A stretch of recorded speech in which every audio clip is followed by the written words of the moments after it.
Right now, somewhere out there, someone with $20,000 in the bank is making better decisions than someone earning double their salary with zero savings. Same intelligence, same work ethic, completely different financial trajectory. And the gap between them comes down to one number that almost nobody talks about. Forget what the finance gurus keep telling you. You don't need $1 million to feel wealthy. You don't need six figures to escape the anxiety spiral. There's a much smaller checkpoint, one that quietly rewires how your brain handles money. And most people walk right past it without realizing what just happened. That number is $20,000. I'm Nick, and I spend an unreasonable amount of time studying money, not just the spreadsheets, but the psychology behind why some people build wealth almost on autopilot while others stay stuck no matter how hard they try. If that's the kind of thing you want to actually understand instead of just hoping for the best, stick around, subscribe, and drop a like if this shifts how you see your finances. Before we get into why 20,000 is the real turning point, think about how you picture wealth building. Maybe it's someone born into money who never had to think twice. Maybe it's someone grinding for 30 years, dollar by dollar. Neither picture is quite right. Here's the part nobody explains well. Money has invisible checkpoints. Cross one, and the entire game changes shape. $20,000 is the first of these checkpoints, the line that separates people who eventually build real wealth from people who stay stuck in the paycheck to paycheck loop indefinitely. Almost nobody talks about it, which is exactly why it catches people off guard. Picture trying to shove a boulder up a slope. The first few feet are brutal. You're sweating, straining, barely moving. But once it gains momentum, the same boulder practically rolls itself the rest of the way and eventually crests the hill and speeds downhill with almost no effort from you. $20,000 is your boulder finally reaching the top. Everything before that point is uphill. Everything after is gravity doing the work for you. Here's the surprising bit. The shift isn't purely mathematical. It's not just bigger number, bigger returns. The real transformation happens in your head. With no cushion, your brain defaults to survival mode. Every money decision gets filtered through fear. You grab the first job offer no matter how bad it is because you can't afford to wait for better. You stay in a miserable situation because leaving feels too dangerous. You say yes to things you hate because you need the paycheck. This isn't laziness or poor planning, and it's biology. A brain in survival mode physically can't focus on long-term growth. It's like trying to sketch out vacation plans while your kitchen is on fire. Cross the $20,000 line, though, and something shifts. The question stops being, how do I make it to Friday, and becomes, how do I grow this? You go from reacting to every fire to actively building something. Vanguard's research backs this up. Just $2,000 in emergency savings boosts a person's financial well-being by roughly 21%. $2,000 less than a lot of people spend on a weekend trip. That small buffer alone is enough to pull someone out of pure survival mode. Push that safety net to 3 to 6 months of expenses, which for most households lands right around 20,000, and well-being climbs another 13%. More importantly, you've built enough breathing room for your brain to finally think past next week. Now, here's where the numbers get genuinely fun. Say you're setting aside $1,000 a month, earning an average 8% return. Reaching your first 20,000 takes roughly a year and a half of steady discipline, 18 or 19 months of saying no to things, delaying gratification, staying consistent. Most people quit somewhere in that stretch, but the second 20,000 doesn't take another year and a half. It takes about 17 months. Why? Because your first chunk of savings is now earning returns of its own, working alongside your monthly deposit. Same effort, same contribution, same risk. Yet the timeline shrinks by a couple of months purely because your money is finally pulling its own weight. By your third $20,000 milestone, the timeline shrinks further still.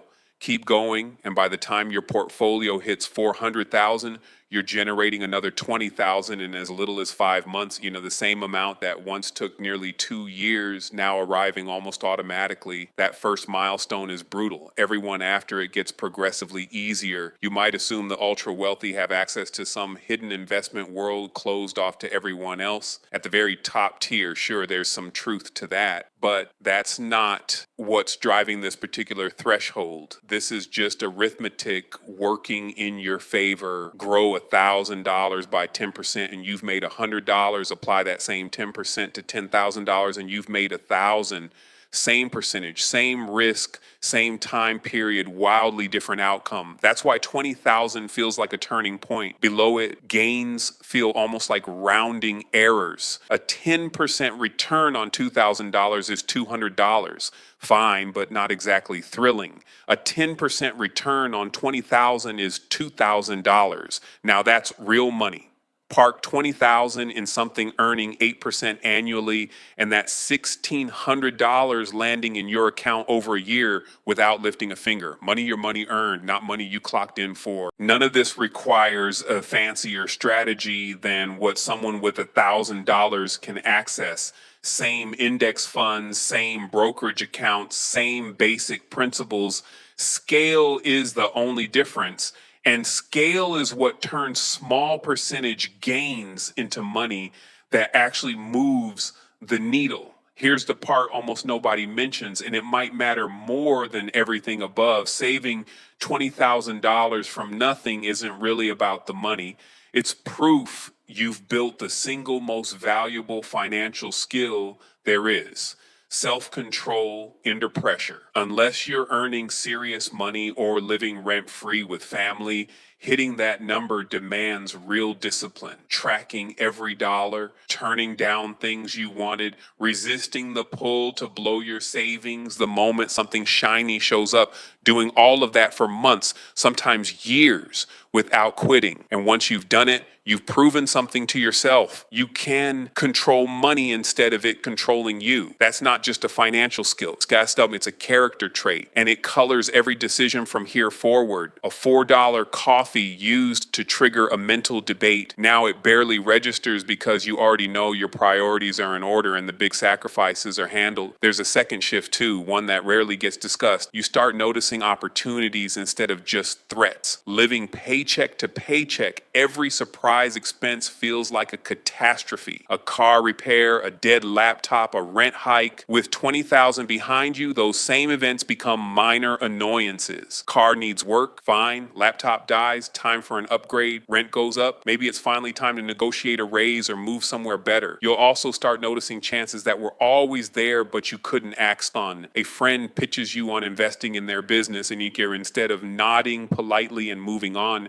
you can actually consider whether $5,000 makes sense. An undervalued property pops up instead of scrolling past it enviously. You can run the numbers. Your boss mentions a career boosting conference the company won't cover. Instead of making excuses, you can weigh the return. This is the actual mechanism behind money makes money. It's not some rigged system. It's that money buys options and options create more chances to make more money. Something else changes around this point that flips conventional budgeting advice on its head. You start caring less about tiny purchases and more about the big ones. Sounds backwards, but stay with me. When cash is tight, every purchase becomes an ordeal. Name brand or generic, coffee at home or at the shop, premium gas or regular. These micro decisions eat up mental energy because every dollar feels irreplaceable. Once you've got a real foundation, though, you realize these decisions barely move the needle. Skipping the coffee shop might save you $1,000 a year if you're aggressive about it. Not nothing, but not life-changing either. The decisions that actually matter are the big ones. Where you live, what you drive, how much you save, where you invest. Those choices can swing your net worth by tens of thousands over time. So instead of agonizing over organic bananas, your energy goes toward optimizing housing costs, growing income and locking in a solid investment plan. That mental shift alone frees up enormous bandwidth for the decisions that genuinely matter. Now, let's talk careers because this milestone changes that too. Not just your relationship with money, but your relationship with work itself. Living paycheck to paycheck traps you in your current job, no matter how bad it is. Toxic boss, miserable coworkers, soul crushing work. Doesn't matter. You need that next check to survive. That's an awful negotiating position. You can't push for a raise because you're scared of losing the job. You can't say no to unreasonable demands. You can't take time off to interview elsewhere because it feels too risky. Everyone around you can sense it too. $20,000 changes that dynamic entirely. Suddenly you've got what amounts to leave any time money, enough to walk away and survive comfortably while you find something better. That doesn't mean acting recklessly or torching relationships, but it does mean negotiating from strength instead of fear. You start asking for the raise you've earned because a no won't sink you. You push back on unreasonable asks. You explore new roles because you can actually afford the risk. Here's the strange part. You often never even need to use that safety net. Just knowing it exists changes how you carry yourself. You get more confident, more willing to take on hard projects, more assertive in meetings. People notice that shift and better opportunities start finding you, better assignments, more recognition, higher pay. It's a quiet advantage that works even when you never cash it in. And the more that confidence pays off, the faster your wealth builds, which buys you even more confidence. It compounds just like the money does. Here's where most people trip themselves up, and I see it constantly. They hit 20,000, feel the shift, and immediately torch it.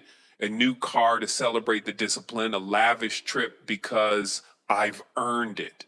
A down payment on a house that's really outside their budget. Don't do that. That 20,000 isn't a trophy. It's the foundation everything else gets built on.